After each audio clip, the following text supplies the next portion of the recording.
rich get richer, the poor get poorer. Why? It's because the rich think about wealth and affluence all the time. And what do the poor think about? The poor think about lack, loss, and limitation, risk, danger, fear, failure. Good morning, everybody. Welcome back to another video on the Fortitude Investing channel. Thank you guys for stopping by, and thank you for listening. Today, I just wanted to get a little bit into, again, kind of what I've just been talking about here lately, but, I just want to add to that. First, in the news, yesterday, Ripple looks like they have partnered with a company called Beacon Network, which is a company that does, basically, it's like cybersecurity for blockchains. And their goal is to pretty much just help with fraud and scam, which is really nice, because I feel like a lot of the talk of the government / people who are a little bit skeptical of crypto. A lot of them, they talk a lot about fraud and scam, and they're like, well, we want to make sure it's protected, it's safe, which, again, always important, and this is kind of what I've been talking about lately, is, building that foundation, building the infrastructure is so incredibly important, right? The amount of stuff that, had to be taken in, to affect, even for the .com bubble, and for these internet companies, like, the safety and the security of, using the internet, stuff like that. That's kind of like where we're at. We're right on the, the tip of this technology. I kind of like to use the analogy, like we're right before the internet has regulations. So I think it's really cool to realize how early we are. We're still in the accumulation phase, but it's a little bit different than just a company with shares, right? I mean, how many times has Apple had a stock split? Like, how many times have they done that? It's one of those things where you can kind of just continue to, split and then split and then split, right? When it comes to Bitcoin and XRP, there's only a capped supply. And I know that Bitcoin will continue to be mined for the next 100+ years. But Bitcoin is a capped supply. Bitcoin is, there's only a certain amount that is ever going to be out there. And I think it can go down to 8 decimals, I think, and they call those Satoshis, right? But wow, I think it's just crazy that we are a lot closer, I think, than we even know, and we're a lot closer to not the end of the accumulation phase. I feel like there will always be accumulation, but we're like right on that, right at the end of the, get it before it's too expensive, right, to accumulate mass amounts of Bitcoin.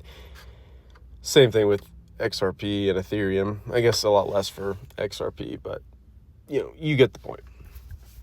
It's not like it's at 50 cents anymore. But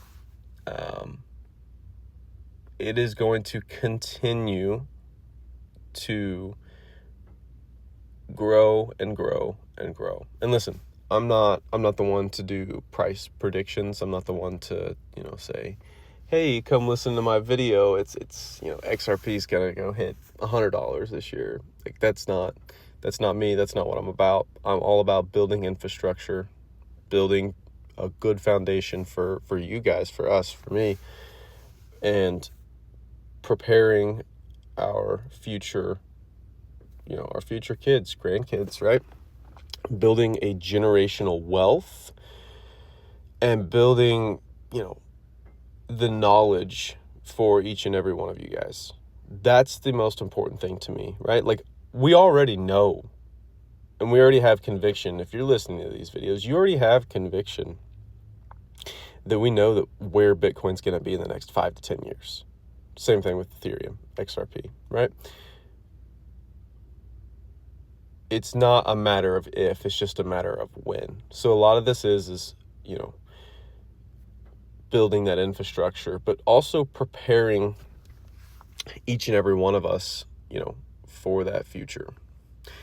And again, when I talk about Bitcoin, I want to talk about it more as a wealth building tool than I do anything else. It's so incredibly important to realize that if you even own just a tenth of a Bitcoin, how important that's going to be for the next 10, 20 years from now, right? So a lot of this is me saying, hey, I'm not telling you what to do with your money, but I'm telling you, live below your means. You don't have to take a vacation every year.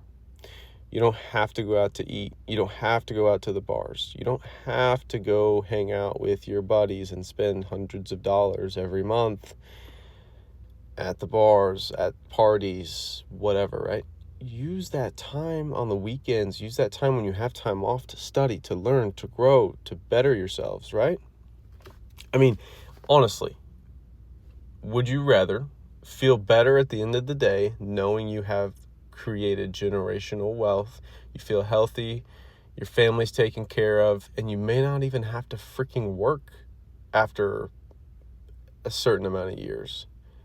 Or do you want to keep working the same boring, shitty job that doesn't care for you, that doesn't want you there?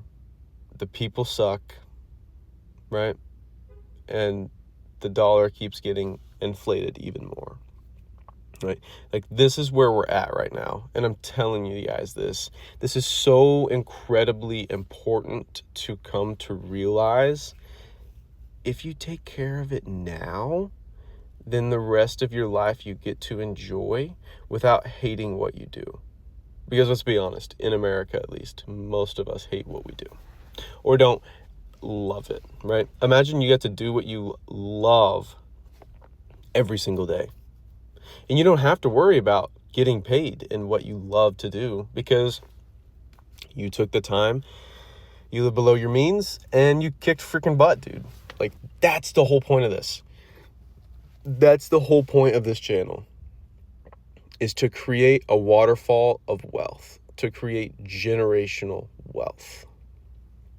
Bitcoin is going to be your tool. The altcoins, they're going to continue to keep going up. They're going to serve their purposes, right?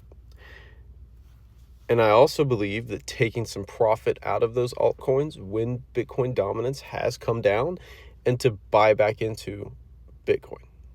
Super incredibly important, even if you can just dedicate a certain amount of money from each of the altcoins that you're invested in when we have an altcoin season to reinvest back into Bitcoin, right? Because again, it's kind of a back and forth, right? What's the public doing? What's the cycles doing, right? If it's BTC season, it's investing into those altcoins. If it's altcoin season, it's taking those profits that it's in from altcoin season and putting it right back into Bitcoin, right? That's how it's done, right? You already know what you invest in. And this stuff isn't going to zero. This stuff isn't going away, right? So then it's, when there's bad news and it's a red day, it's, instead of looking at it as, oh my gosh, this sucks, it's, oh my gosh, everything's on discount, let's freaking go, right? We love red days, right?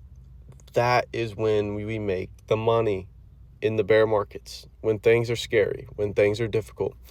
A great example of this, and I love to use this, is John Rockefeller, right? Look at what Rockefeller did before he created the monopoly in Standard Oil. Oh, it's incredible. When they had recessions and when they had a time of, bank runs and bad times to be living in, right, in the 1800s, when everybody was running around with their heads cut off trying to get loans because they were over leveraged and they were running out of money and they weren't able to be profitable, what did John do? Oh, he, when times were good, stored liquidity in either assets that were easily able to sell, or he had stored extra liquidity to be able to buy out these companies because they were already about to go bankrupt. This is the exact same thing. When people get over leveraged, when people get overhyped, that's when we're exiting, right? And then when people get scared, that's when we're entering. That's the whole point of this. It's so simple. Just watch the atmosphere of YouTube and Twitter and the price charts, right? When stuff starts to go up, when it goes up big time, like when the altcoins go up really big, 2, 3, 4x, and people are posting all these different things that they're going to buy and do, and everyone's so happy, that's when we're exiting. That's when we're like, yep, we're getting the hell out of here. And we're going to funnel that money right back into Bitcoin. You start to see a pattern. You start to realize, oh, that's how they do it. It's crazy, isn't it? A lot of this is fear and emotion based. If we can take those out of the equation or lessen those, the better we're going to be. That's why I named this channel the Fortitude Investing Channel. Because we need to create and have our minds like a fortress, fortitude, right?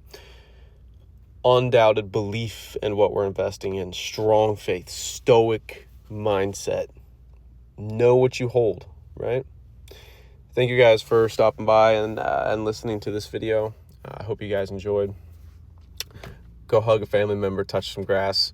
Enjoy being around the people who you love and you care about, because if you continue to keep buying Bitcoin, you may get to do that a little bit more. I will see you guys in the next one. Later.